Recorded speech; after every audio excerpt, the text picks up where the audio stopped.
I'm Dylan. I'm John.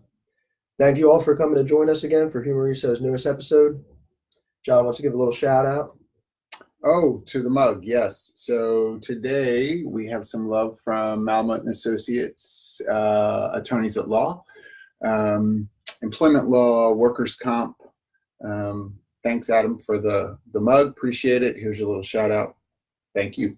And for those of you who've been following us recently with our Facebook Lives, if you noticed, we have a new setup. Yeah. We just expanded the offices, so now we got a ton more space, a nice couch, and more breathing room to do our live videos. Yes, that's what it was all about. Yeah. All right, so last time we talked about going into sourcing for talent, so today we're going to follow through with that. Okay. And so the first thing I want to talk to John about is, being that you're the president of Humoriso, and you play a big part in the hiring process as well as networking for new prospects. I wanted to ask you what skills you look for when sourcing for talent. So, obviously, being involved with the organization here, as you mentioned, as president, the kind of skill sets that I might look for in talent for Humoriso obviously are going to vary from people who are listening right now for some other roles that they're sourcing talent for. So,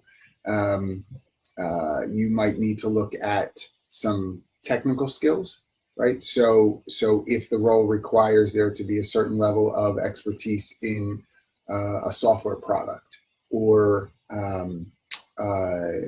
certain languages. So if there's a bilingual, trilingual, something like that capacity. One of the things that I would absolutely recommend is an assessment level consideration. How do you test to really know? People can write anything they want in a resume, and I know that sounds terrible. I'm not saying that everybody's a liar on their resumes, although a bunch of people could share stories about how people have lied on resumes. But test it. How much do they know? To what degree? Our organization, we actually just did some recruitment through our brand, Jane, Jane. Jane is our recruitment brand, and we did assessment work for a level engineer, a level 2 engineer. Well, what's the difference between 1 and 2? What kind of skills do you need? Well, we have to really kind of parse that out. What's the difference between a level 2 and a level 3 engineer? So having assessments to know how to measure those things, I think help people to be more confident. But then on the soft skills end of things, communication, time management, respect for rule, work ethic, those kinds of things. You can't always just give people a test and it's going to tell you right what they are. So if you're going to source for that sort of thing, you have to be creative you're not going to be able to just type that into a Boolean search on LinkedIn and say, hey, give me all the people who have work ethic listed. Well, that's ridiculous, right? Because you're going to get everyone saying that. Yeah, right. Who's going to say, I have a mediocre work ethic, but I'm really looking for a job? We really, that wouldn't make any sense, right? To do that kind of search. So instead, be more thoughtful about maybe the kinds of places that they've worked, what you know about their standard of involvement in the employee cycle, right? Do they typically hold people pretty accountable? Do they have a pretty high standard around performance metrics? That'll give you an idea about how this person could swim in that. But then, again, not to go too far ahead, on that initial screen, ask some great situational or behavioral questions that'll point to some of these soft skills being displayed. Tell me about a time when you, right? Or what would you do if you were in this situation? Give people a chance to sort of give you a window into where they are with those particular skill sets. And I think that's great because what you get online is, it's a lot of the same thing. Like you said, everyone's going to post that they have a good work ethic, but it doesn't come, when it comes down to actually speaking to them, everyone's going to give you a different answer. Not everything's going to be the same. So that's when you could really, separate people in certain categories. Yeah. I mean, I've had people where, they'll say on their resume, they have a great work ethic. And then, in the course of some of the initial questions, you can lead people pretty quickly to down a road where they're starting to ask you, well, how much time off do I get? Like that's one of the first questions they're asking, right? How many PTO days can I get? Well, it's not that I don't care for you to have PTO days, but is that the question you want to lead with? I don't know about that. That may not give a great impression. Does that mean that that's all the person cares about? No, I'm not saying that, but you got to be smart on the candidate experience side too. The candidate has to be smart about what's the foot forward that I'm putting. If I'm leading with how much time off do I get? Yeah. It may not give a great impression. Yeah. All right. So now that we're talking about online and stuff, I know that Facebook, LinkedIn, Salesforce, Indeed are all great places for sourcing for talent because you're going to find most of that stuff online. Right. So I want to ask you is how do you stay up to date with those new sourcing techniques? Well, I mean, and some of what you mentioned there, some of it is post and pray. Mhm. So, and I'm not knocking any particular site. So, like a Monster, Career Builder, Indeed, you post a job ad and you pray that you get some people who respond. That's fine. There's room for that. Mhm.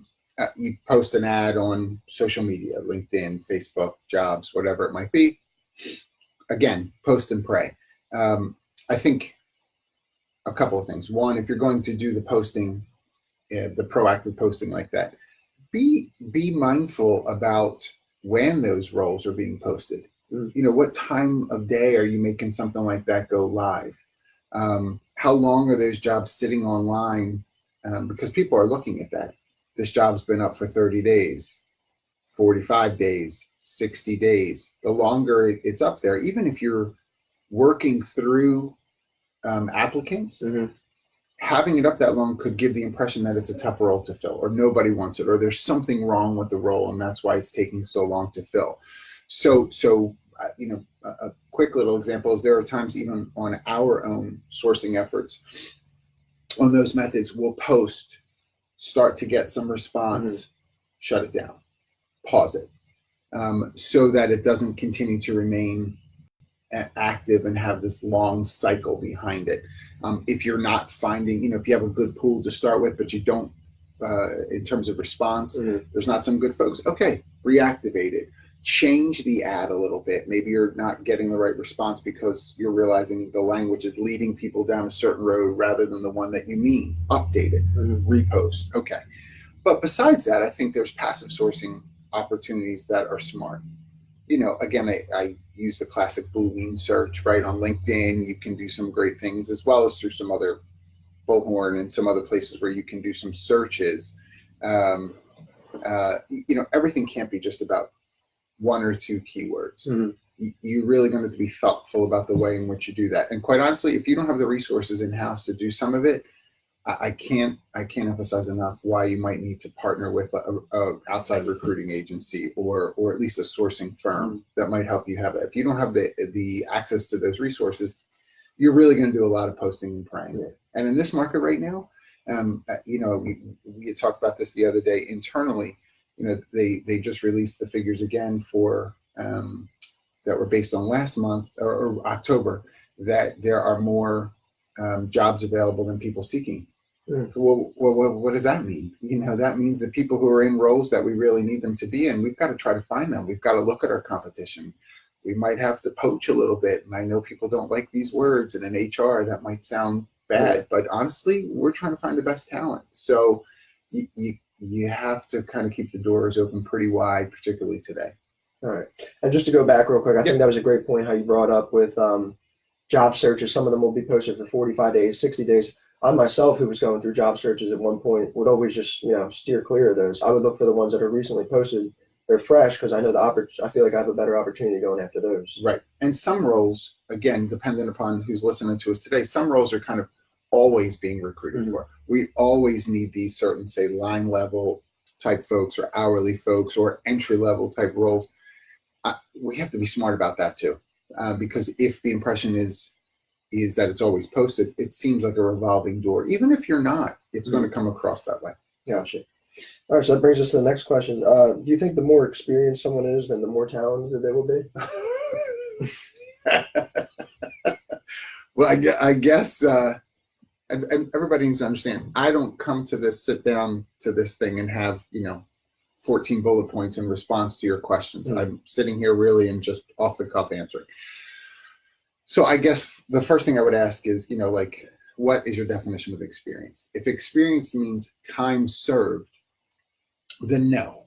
Somebody who does something for a long time, it doesn't necessarily mean that they are talented or skilled in a certain way.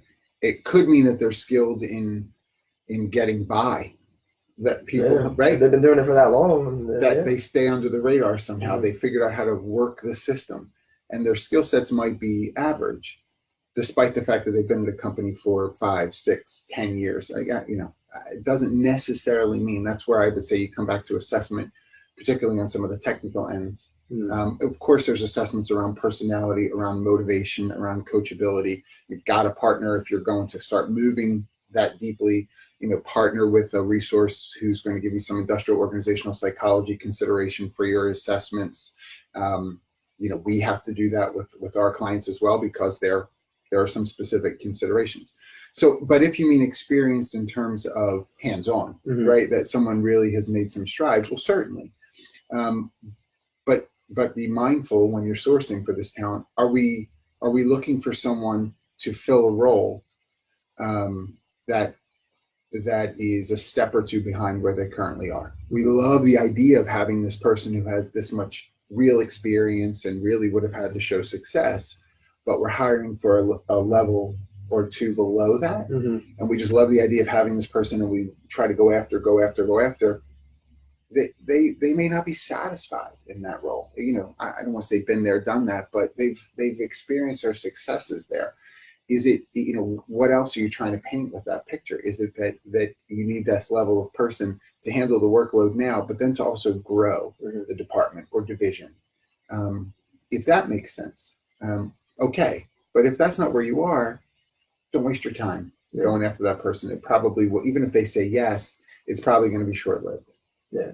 And back to having talent, I think effort, like you said, motivation, I think effort plays a big role in talent, because the more effort you put into something, the better you get and the more talented you can be at that. So you don't necessarily have to have the experience, but as long as you're willing to put in that drive and that work, then you'll be able to get it done. You can't teach people drive. You're right? If they come to the table with drive, that's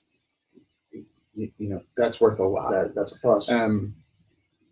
And at the same time, you want to balance that with someone, even though someone may be extremely motivated to do something, if they don't have some of the skill sets to make it work, they can have drive all day long. At some point, we have to have an assessment around, gosh, we love you, we love the effort, but you're just not hitting it. This really may not be the right path for you. Let's direct that drive and motivation towards maybe a different opportunity. It's still within the company maybe, but a different vein. Gotcha. Last thing I want to leave off with is what stands out to you when interviewing a candidate? Oh my gosh. I mean, interviewing is a whole other beast. And maybe that's something we can talk about for next time, because that, I think, will go on for hours here. Yeah. But just to sort of give a little tidbit, your interview from an expectation standpoint has a lot to do with what you understand the job description to be, because there's expectations in that. There's again, the assessment around qualifications and skill sets. If there's clarity in that, then that helps to direct a bit of the interview. And so, I guess I'll leave it with that thought of, like, go back to the job description, because that also plays into the sourcing. And good night, if another person just posts the job description as the job ad, there's no marketing in that whatsoever. Gosh, job ads should look and feel different than just the static job description, right? One's more formalized. The other one is marketing. Partner with your marketing department, if you have one in your organization, to help craft language that's appealing, that's about brand. That's going to be helpful. All right, so sounds good. Like you said, we'll kick it off next time about the whole interview process and what stands out with it. I want to thank everyone who joined us today for tuning in and listening up. For those people who are going to listen later today or throughout the week, I appreciate that as well. Thank you. Me too. Thanks, everybody.